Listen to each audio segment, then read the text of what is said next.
आज दिनांक 4 मार्च 2023 को जिला शिक्षा एवं प्रशिक्षण संस्थान थावे में 2 दिवसीय राष्ट्रीय संगोष्ठी के विषय राष्ट्रीय शिक्षा नीति 2020 के परिप्रेक्ष्य में शिक्षक एवं शिक्षा की चुनौतियों एवं सामना एवं समाधान का शुभारंभ किया गया।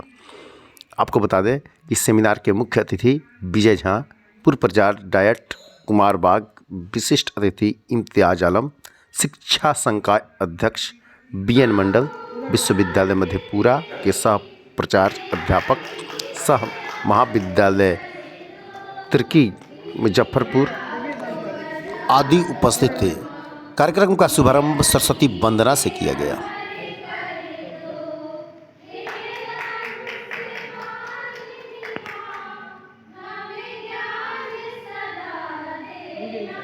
डायट के प्रचारक अनुराग मिश्र और विशिष्ट अतिथियों के द्वारा दीप प्रज्वलित किया गया।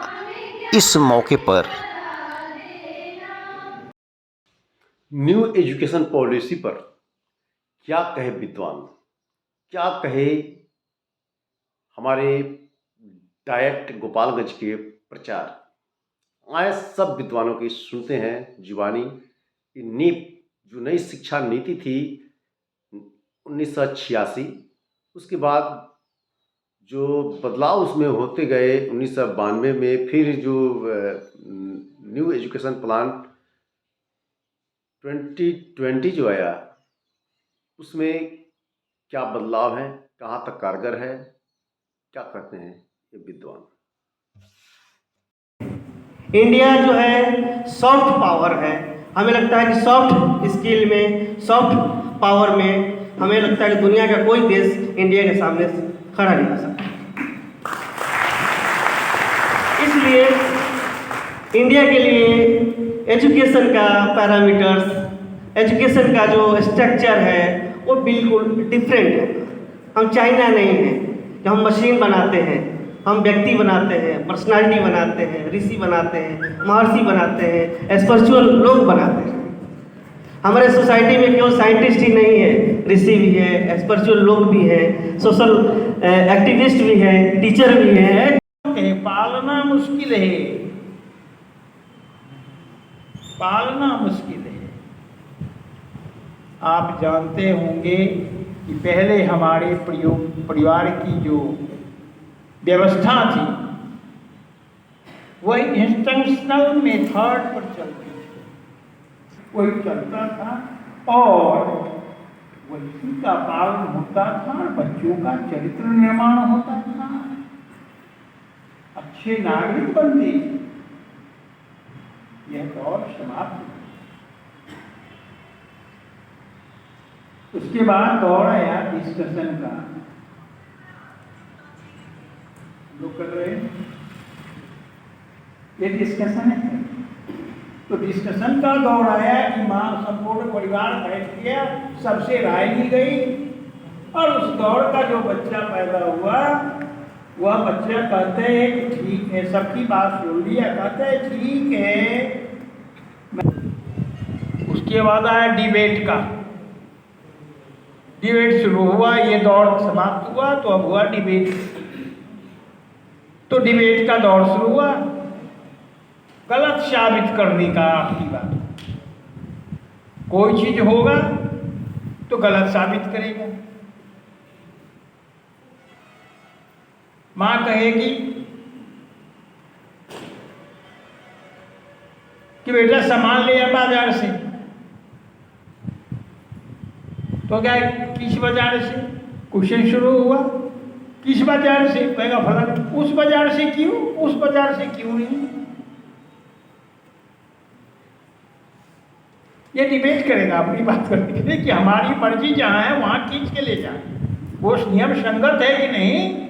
ये इस तरह के डिबेट स्टार्ट हो गए। अब उसके बाद आज है डिनायल। देंगे। और सर ने जो एक कर्तव्य बोध दिया है कि सामने बैठे जो हमारे आज के साथी लोग हैं, ये सब मिलके आपके लिए उज्जवल भविष्य की कामना तो करेंगे ही, लेकिन अब कैसे उनमें ज्ञानात्मक, भावात्मक और क्रियात्मक पक्षों को समाहित करते हुए ज्ञान के उच्चतम स्तर तक पहुंचने का प्रयास किया जाए। जैसा कि सर कह रहे थे कि जो नई शिक्षा नीति आई है उसमें कुछ ऐसा विशेष कुछ नया नहीं है, सत्य बात है, क्योंकि जो चेक मॉड्यूल चल रहा है वो हम सब ने आज से नहीं पढ़ा है। जैसे मैं तो 1986 की पॉलिसीज में नहीं था, लेकिन मेरे पिताजी का जन्म जरूर हुआ है, और तो उनके ही मुंह से हमने सुना है 15 तियां 3 तियां 45 चौका 60 पना 75 छक्का 90 सत्ते 5 अट्टे 20 होगा तब पॉलिसी हमारे काम का होता है। बहुत सारी चीज़ें जो 1986 में ऑलरेडी पहले से एग्जिस्ट कर रहा है वो आज तक हम इम्प्लीमेंट नहीं कर पाए। बहुत सारी चीज़ें जो हमारा RTE के तहत दिया हुआ है शायद उसको भी हम पूरा नहीं कर पाए। तो ये पॉलिसी है, लेकिन मेरे लिए एक बहुत बड़ा एक दृष्टि है, एक दृष्टि तो खोल रहा है। हम इसी पर अगर एक एक करके काम करेंगे तो हम बहुत दूर तक जा सकते हैं। देर नहीं कर रहे हैं भाई, थोड़ा सा हम शॉर्ट में चल रहा है। Incentivise teachers to take up the teaching job in rural area, लेकिन बहुत ही बगल वाले स्कूल, ये तो नहीं चलेगा ना। तो आप वहाँ बात कर रहा है कि नहीं। मुख्य अतिथि द्वारा कहा गया कि राष्ट्रीय शिक्षा नीति 2020 को वास्तविक रूप में लागू किया जा सकता है जब प्रशिक्षु एवं शिक्षक अपने मूल्य कर्तव्यों को समझते हुए सामाजिक उत्तरदायित्व एवं निर्वहन करते हुए सकल रूप से इस क्रियान्वयन को समझें। सामाजिक उत्तरदायित्व का निर्वहन करते हुए सकल रूप से क्रियान्वित करें। आगे नहीं बढ़ पाएंगे। एक बात आ रही है लाइव टेक्स्ट बुक की। मैं सर एक बात कर रहा हूं, मैं बैठा हुआ था और एक बात की चर्चा विजय सर कर रहे थे, मैंने उनसे अपनी जिज्ञासा जाहिर की थी और मैं आपसे भी पूछना चाहूंगा। हम बचपन में एक बच्चियों का और बच्चों का खेल हम लोग खेलते थे, घोघो रानी। मित्रों जरा उस खेल के बारे में सोचो, और खासकर मैं अपने बहनों से कहना चाहूंगा कि जरा उस खेल के बारे में सोचो। वो खेल क्या था और उस खेल में क्या छुपी हुई थी, कौन सी शिक्षा छुपी हुई थी। मैं आज कुछ पढ़ रहा था तो मुझे लगा कि यह एक ऐसी घटना है कि मिथिलांचल के क्षेत्रों में, मैं सबसे जिज्ञासा व्यक्त किया था लेकिन शायद उस पर हम लोग दूसरे डाइवर्ट कर थे। मिथिलांचल के क्षेत्रों में बाढ़ के दिनों में लोग